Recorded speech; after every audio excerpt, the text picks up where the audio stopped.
Hello, my dear friends. Today I want to share something very personal and honest with you. It's my story. A simple story that many of you might relate to. The title of my story is Step by Step to Fluent Spoken English, My Alone Time English Practice. This story is not about some magic trick or quick formula to learn English.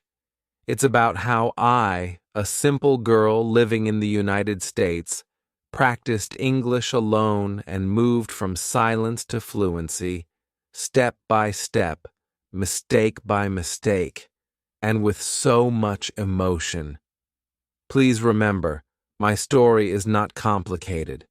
It's a story from my heart, and I'm sharing it in simple English, so that every reader, no matter if you're a beginner or intermediate, can understand it easily. I didn't go to a fancy class. I didn't have a personal tutor. I didn't even have friends who practiced English with me. I had only myself, my mobile phone, and my desire to speak fluently. I was silent for a long time, but I didn't give up. I stayed with English like it was my best friend, and that changed my life. Hello, my name is Emily. I'm 24 years old and I live in a small town in Ohio, United States. My family came from Mexico when I was very young, so my first language is Spanish. But because I grew up in the U.S., I had to face English every day. At school, at the grocery store, even at the doctor's office. Still, I was always shy. I understood English. Yes, I could read and write English. But when it came to speaking, I froze. Every time I opened my mouth to talk, my heart beat fast, my tongue got confused, and my voice became very small. I didn't have many friends in school because I was afraid of speaking. I remember once my teacher asked me, "Emily, can you read this paragraph out loud?" And I just stared at the paper. My hands were shaking. My lips were dry. I felt like crying. After that, I promised myself, "Emily, one day you will speak English clearly and confidently. One day." But life got busy. After school, I worked at a coffee shop near my home. Customers came every day, asking for lattes, cappuccinos, muffins, and I only used one word, okay? I smiled, nodded, said okay or sure. And that was it. I felt so small, like I was hiding behind simple words. So I decided to change that. I told myself, if I can't practice English with people, then I will practice alone. And that's how everything began. It started one evening. I was home alone, tired after work, and I opened my voice recorder on my phone. I just said, "Hi, my name is Emily." Then I played it back. My voice sounded so soft, so unsure, but it was mine. I felt something strange. Not shame, not fear, just possibility. From that day, every night before sleeping, I recorded myself. I talked about my day. I talked about my feelings. Sometimes I said things like, "Today, I made a mistake at work. I gave the wrong order. I felt nervous." Or, "I like the rain. It makes me feel calm." No one was listening.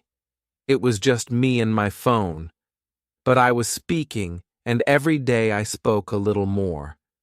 One day, I looked in the mirror and said, "Emily, how was your day today?"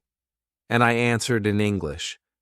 I know it sounds silly, but talking to myself became my daily practice. I did it while brushing my teeth, while cooking, while walking to work. I asked questions like, "What do you want to eat? How do you feel? What's your dream? And I answered everything in English. I also started watching short English videos on YouTube, cooking shows, small vlogs, podcasts with subtitles. I would pause the video and repeat what the person said. I would copy their pronunciation. I didn't understand everything, but I didn't care. I was falling in love with English. After a few months, I noticed something. When a customer came into the coffee shop and said, "Hey, how's your day?" I didn't just say, "Okay." I said, "It's going well, thanks. How about you?" That small sentence felt like a big victory, and I kept going. I started journaling in English. Every night before bed, I wrote 2 paragraphs about my day. I didn't worry about grammar. I didn't check for mistakes. I just wrote from my heart. I remember one entry that said, "I feel proud today. I talked to a customer without fear." I said, "Would you like your coffee hot or iced?" And he smiled. I smiled too. My confidence grew slowly but strongly. Speaking English became part of my alone time, just like brushing my hair or listening to music. Sometimes I laughed at myself. I made silly mistakes. Once I said, "I'm very boring," when I meant, "I'm very bored." I laughed so much later, but these mistakes were my teachers. I didn't feel bad anymore. I felt alive. Then one evening, I got a surprise. My younger cousin Sarah, who lives in Texas, called me and said, "Emily, your English sounds really good. Are you taking classes?" I smiled and said, "No, I just talk to myself every day." She was shocked. "Alone?" she asked. "Yes," I said. Alone, but not lonely. English became my friend. That moment, I knew I had changed. Now it's been over a year since I started my alone time practice. I'm not perfect. I still forget words. I still pause to think, but I don't run away anymore. I don't hide. I speak. I ask questions. I join conversations. I even started helping other girls like me, shy, scared, but full of dreams. And that's why I'm sharing my story with you. You don't need a partner. You don't need a teacher. All you need is time, honesty, and the will to speak. Start by talking to yourself. Use your phone. Use your mirror. Use your heart. It's okay if you sound unsure. It's okay if you feel awkward. What matters is that you try again and again. A few weeks later, I felt a new spark inside me. After sharing my recording with Sarah, I realized I wanted a bigger challenge, and real listeners, not just my phone. So, one Saturday morning, I opened my laptop and searched Free English Conversation Group United States. My heart pounded as I clicked on a local meetup for language exchange in Columbus, about 2 hours from my small town. I remember driving there, gripping my steering wheel, rehearsing a greeting over and over. "Hi, I'm Emily. Nice to meet you." When I arrived at the cozy coffee shop that hosted the group, I saw circles of people laughing and chatting. My stomach twisted. For an instant, I thought about turning back. But then I remembered every night spent talking to myself, every mistake that became a lesson. I breathed deeply and walked in. A kind woman spotted me and waved. "You must be Emily. Welcome. she said, handing me a name tag.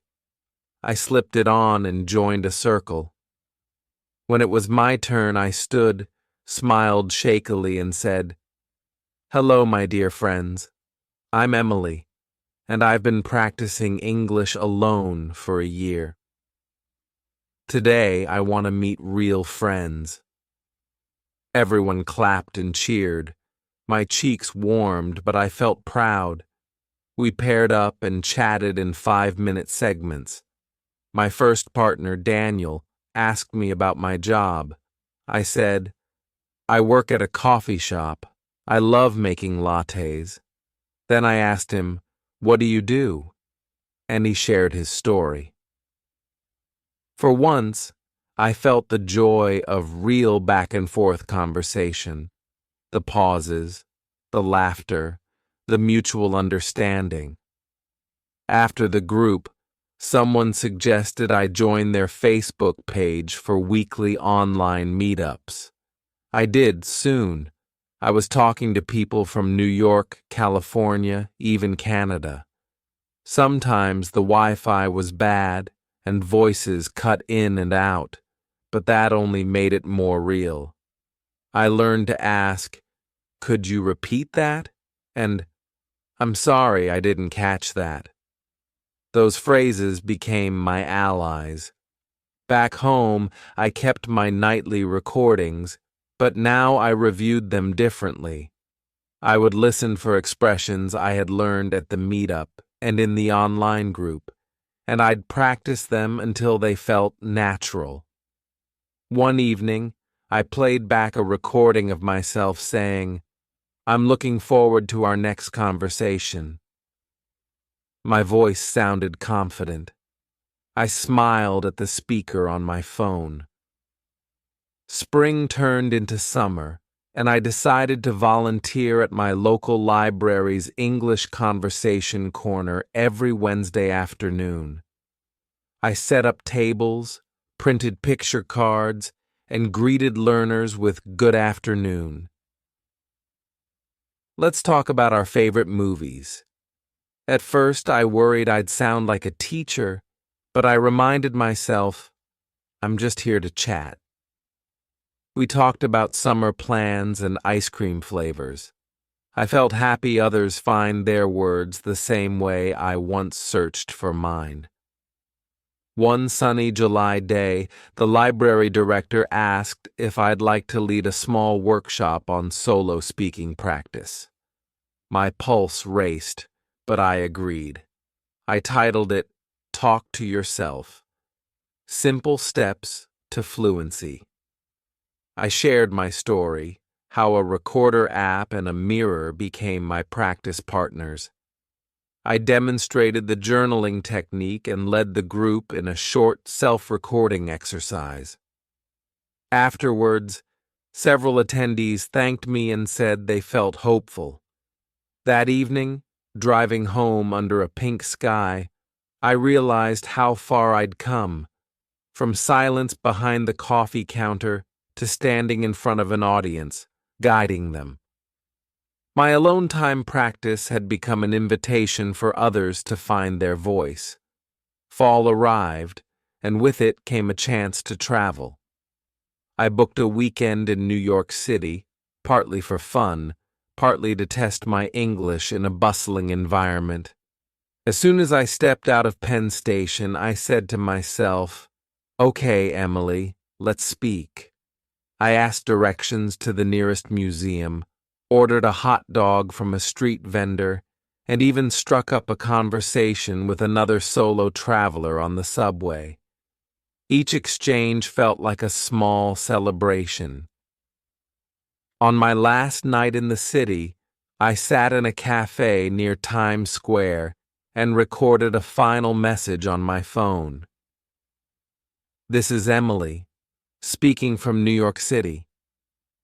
I came here alone." Over the next months, I found new ways to weave English practice into every corner of my life. I started a small blog, just a simple website where I wrote weekly posts about the books I was reading, the recipes I was trying, and the little victories I celebrated. I called it Emily's English Corner.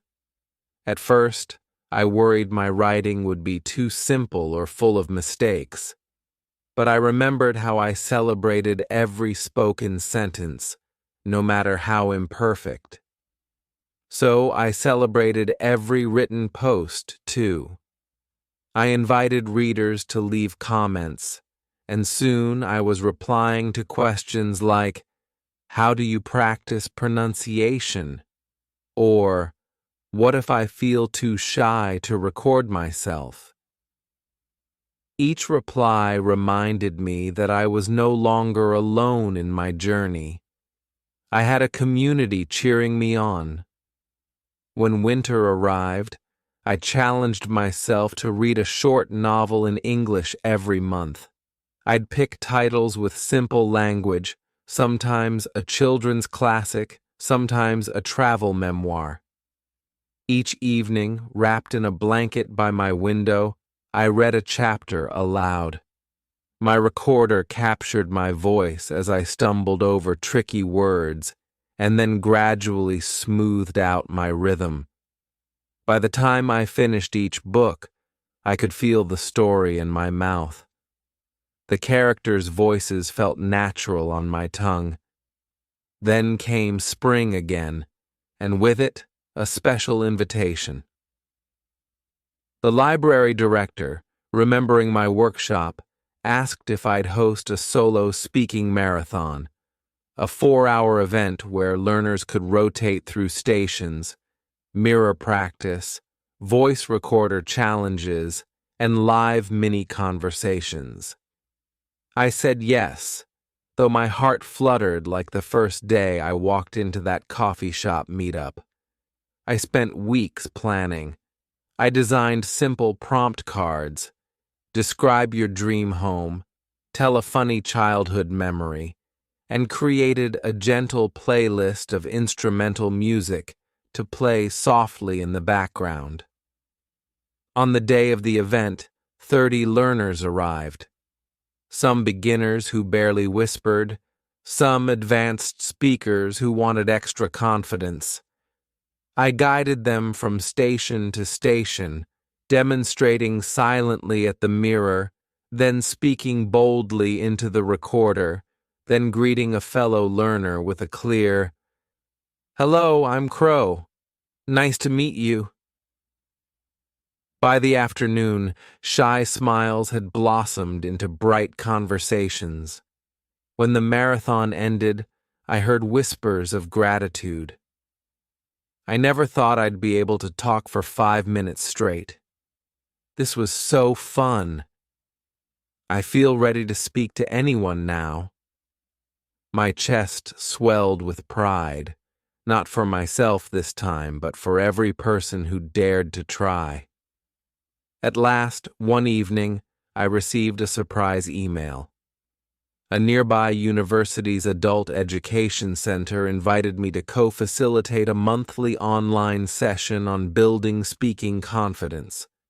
They had seen my blog and heard about the marathon. I paused for a moment, looked at my reflection in the dark window, and realized I was ready. I replied, "Yes, I'd love to." And in the weeks that followed, I led virtual meetings with learners from across the country, guiding them through gentle self-talk exercises, sharing tips on journaling, and reminding them every time that progress comes one word at a time. Now, as I speak to you tonight, I sit at my desk in Ohio, looking at a world that once felt too big to speak into. My voice recorder still rests beside my laptop. My mirror still hangs on the wall. But they are no longer tools to fix something broken. They are reminders of how far I've come. A few months after joining the university's program, I woke one Sunday morning with a new idea fluttering in my mind. I realized that while my blog and workshops reached learners all over the country, I still hadn't tried one thing I'd admired in others, a podcast. I imagined a series where I could speak freely about my journey, invite guests who'd practiced alone like me, and share simple exercises listeners could follow at home. That same afternoon, I set up a basic recording space in my room, a small desk by the window, my phone propped on a stack of books, and a cozy blanket thrown over my chair so I'd feel comfortable talking. I pressed record and whispered, "Hello, my dear friends. Welcome to Emily's Speaking Corner." And just like that, episode 1 was born. Recording felt different from writing. In writing, I had time to edit. In workshops, I had the energy of real faces in front of me. But in that quiet room, it was just my voice and my thoughts. I started by sharing one simple tip: how to pick 5 new words each week and use them in solo sentences. Then I told the story of the first time I asked for directions alone in New York City. My voice trembled a little on playback, but I pressed on. By the 3rd episode, I noticed I was speaking more fluidly, pausing less often. Listeners began to write in, sharing their own small victories, like ordering a full meal in a restaurant or reading a bedtime story to their younger siblings in English. Encouraged by their messages, I decided to invite a guest to episode 5.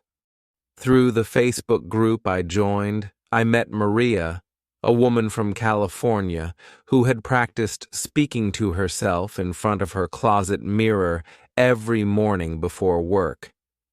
We recorded over Zoom, each in our own homes, and laughed as we compared mirror faces, silly grimaces we'd made while rehearsing questions like, "What would you do if you won $1 million?"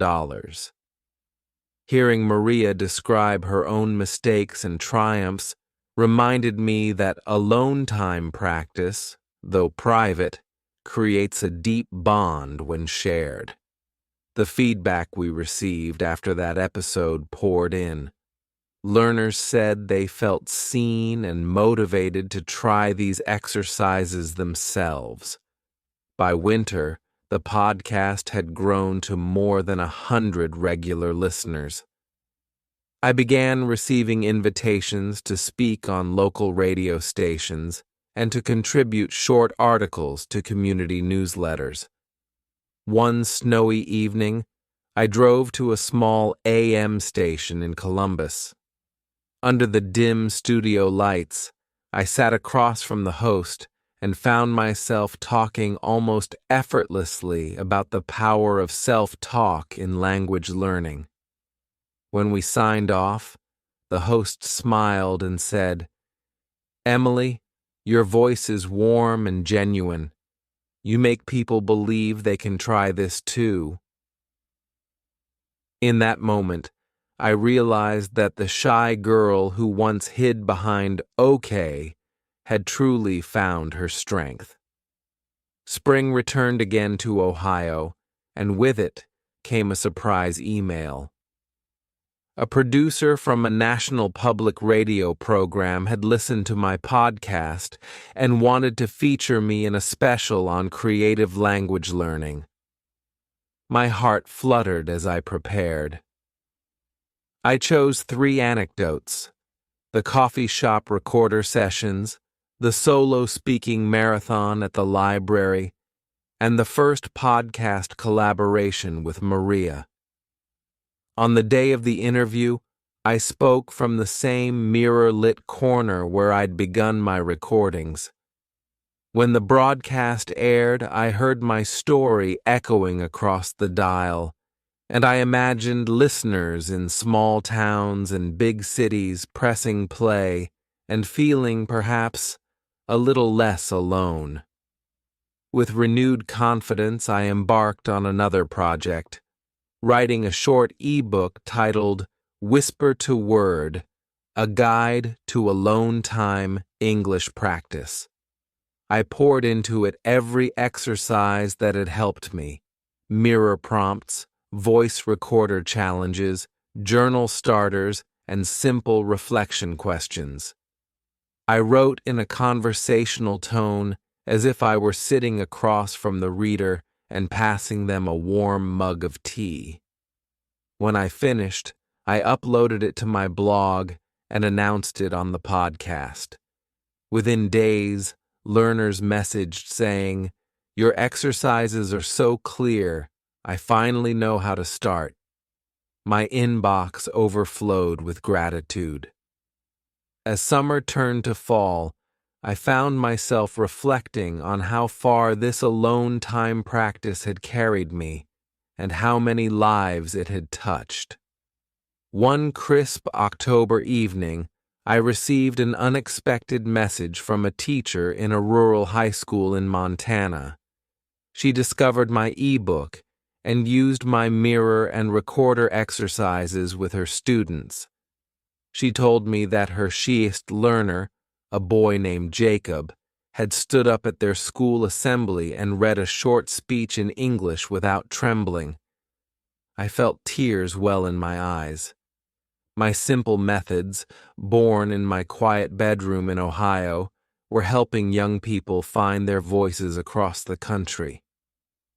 That winter, I decided to develop an online course to bring these exercises to even more learners. I called it Solo Speaker Academy.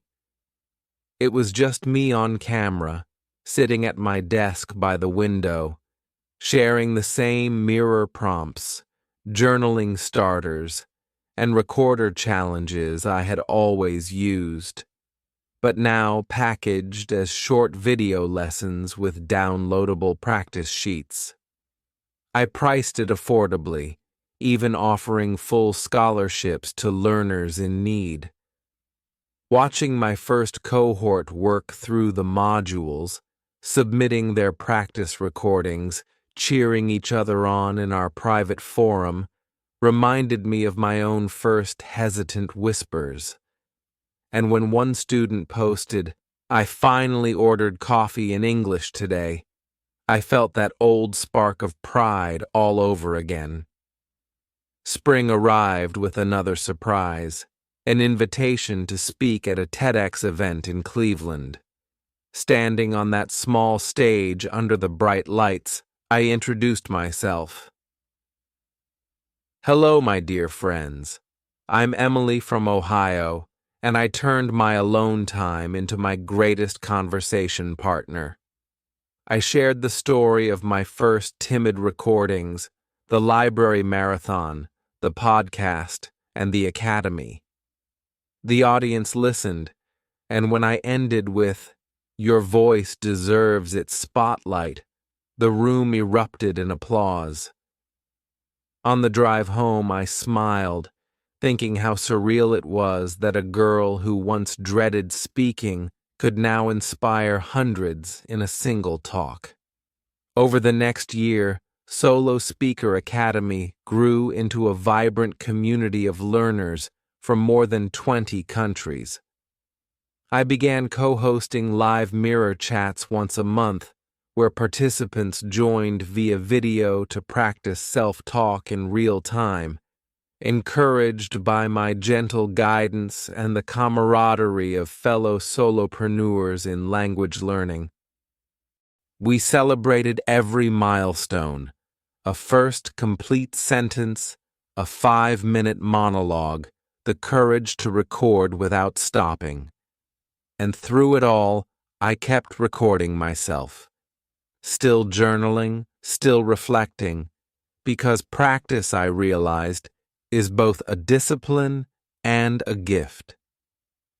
Now, sitting at my desk under the warm glow of my reading lamp, I look at all I've built: the blog, the podcast, the ebook, the course, the community. Each started as a whisper in my quiet room. Each grew because I dared to speak alone, believe in my own voice, and share my journey with others. My mirror still hangs on the wall. My recorder still rests by my laptop. And every time I practice, I feel that same gentle excitement. What new word will I discover today? What shy learner might find hope in my story? To you, my dear friends, I send this message. Your alone time is not empty. It is a rehearsal for your brightest conversations. Embrace your silence as the canvas for self-expression. Let your voice emerge one sentence at a time until your story becomes a chorus that reaches far beyond your room. From silent beginnings to a voice that echoes across towns and countries. This is the power of choosing to speak, even when no one is listening. And from my heart in Ohio to yours, know that I believe in you every single word of the way. Months later, I found myself waking each morning with a new sense of purpose. The Solo Speaker Academy community had grown so vibrant that I realized I wanted to bring our work beyond the screen. I began organizing small pop-up practice cafes in local coffee shops across Ohio and neighboring states. I'd arrive early, set up a little table with prompt cards and my recorder, and welcome anyone who wandered by with a gentle, "Hello, my dear friends. Care to try speaking with me today?" Some people peeped curiously. Many laughed nervously, but soon they took a prompt card. Describe your happiest memory, share your favorite childhood game, and spoke into the recorder, their voices filling the cozy space with raw honesty. By the end of each cafe, shy smiles had warmed into laughter and applause, and I felt again that familiar thrill of watching someone step out of silence and into their own strength. Meanwhile, I started collaborating with local libraries beyond my hometown. In small mountain towns and lakeside communities, I led weekend retreats called Echoes of Confidence, where learners paired solo practice stations with outdoor walks. We'd speak our sentences aloud as we strolled by autumn leaves or under winter's pale light, letting our words travel freely in the open air. One crisp November afternoon, beside a frozen lake, a woman named Laya leaned close and said, "Emily, I never thought I could share so much in English." She took my hand, and I saw in her eyes the same wonder I'd felt the day I first pressed record. Back at home, I began drafting a memoir, a deeper, more personal book that traced not just my methods, but the moments of fear, joy, and doubt that shaped me. I wrote about the lonely nights when I felt too small to speak, the shaky recordings that became bedrock confidence, and the faces, Daniel, Maria, Jacob, Laya, whose journeys entwined with mine. As I wrote, I often paused, spoke a sentence into my recorder, and then returned to my manuscript, carried by the rhythm of my own voice. When the final draft was ready, I held the printed pages in my hands and thought, this is more than a book. It's a mirror for every learner who has ever whispered their dreams. Spring arrived once more, and with it the memoir's publication. On release day, I hosted a live online launch beyond my usual podcast, inviting voices from 25 countries. We lit candles.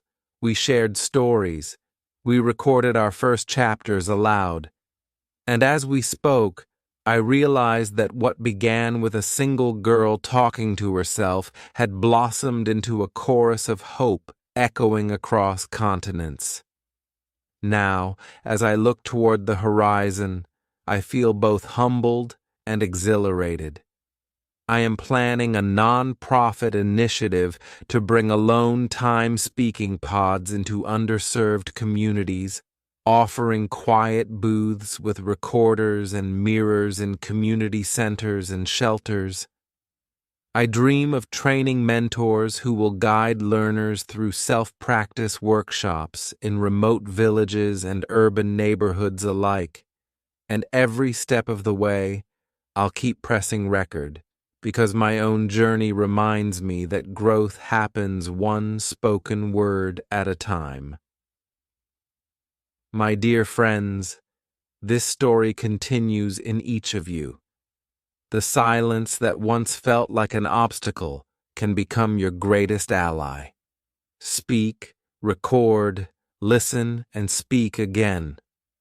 Let your alone time practice shine as the spark that lights conversations in coffee shops, retreats by lakes, and stages under bright lights.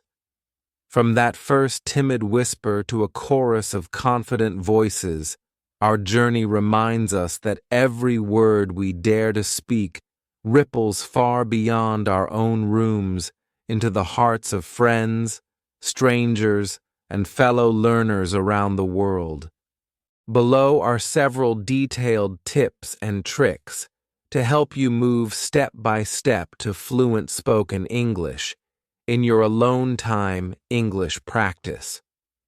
Each one includes step-by-step guidance and examples so you can start applying them right away.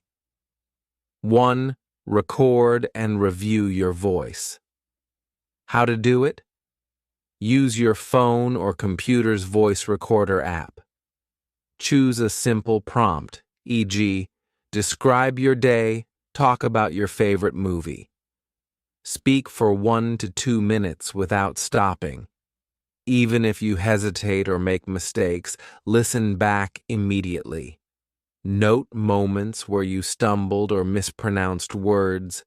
Re-record the same prompt, aiming to smooth out those spots. Why it works? You build awareness of your pronunciation and pacing. Hearing yourself objectively helps you target specific weaknesses. 2.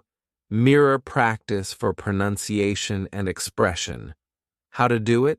Stand facing a mirror with good lighting. Pick a short sentence or phrase from a book, podcast, or one you've written. Speak it aloud while watching your mouth, lips, and jaw movements. Notice whether your facial expressions match the emotion of the sentence. Repeat, gradually increasing sentence length or emotional intensity. Why it works? Visual feedback helps you develop more natural mouth positions for sounds. It builds confidence by letting you rehearse your next conversation in private. 3. Shadow native speakers. How to do it. Choose short audio clips, 30 to 60 seconds of native speaker dialogue, news bites, interviews, or vlogs. Play the clip and try to speak in real time, matching the speaker's rhythm and intonation. Pause if you get lost. Replay a phrase, then resume shadowing. Record yourself shadowing and compare with the original. Why it works. You internalize natural stress patterns, linking word sounds and melody. It sharpens listening skills and reduces the translation lag in your mind. 4. Build a personal vocabulary journal. How to do it?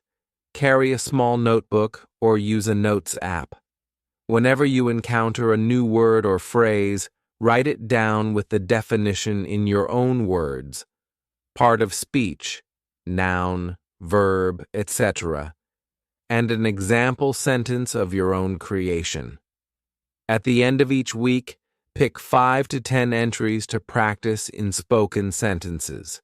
Record yourself using each in context. Why it works? Actively using new words cements them in your memory far better than passive reading. You learn words in your voice, making them easier to retrieve in real conversation. 5. Read aloud and dramatize. How to do it. Select a short article, poem, or dialogue. Read it aloud. First, neutrally, then with emotion. Happy, sad, curious. Try different voices for different characters or tones. Record these readings to track improvements in fluency and expression. Why it works? Reading aloud links recognition with production, improving both speaking and comprehension. Adding drama makes the practice memorable and fun. 6 solo role-playing scenarios. How to do it. Imagine everyday situations: ordering coffee, making a doctor's appointment, small talk at a party. Write a simple script or bullet list of the key lines you'll need. Act out both sides of the conversation, switching voices or physical positions to keep it dynamic. Focus on key phrases like, could I have, would you mind, I'd like to ask about. Why it works. Simulates real social interactions so you're more prepared when the moment arrives. Repetition of common structures builds automaticity, reducing hesitation. 7. Set smart speaking goals. How to do it? Specific. I will speak for 3 minutes on my weekend plans. Measurable. I will record and review my session. Achievable. Start with 1-minute monologues, then increase. Relevant. Choose topics you care about. Time-bound. By Friday night, I'll complete 3 recordings. Why it works.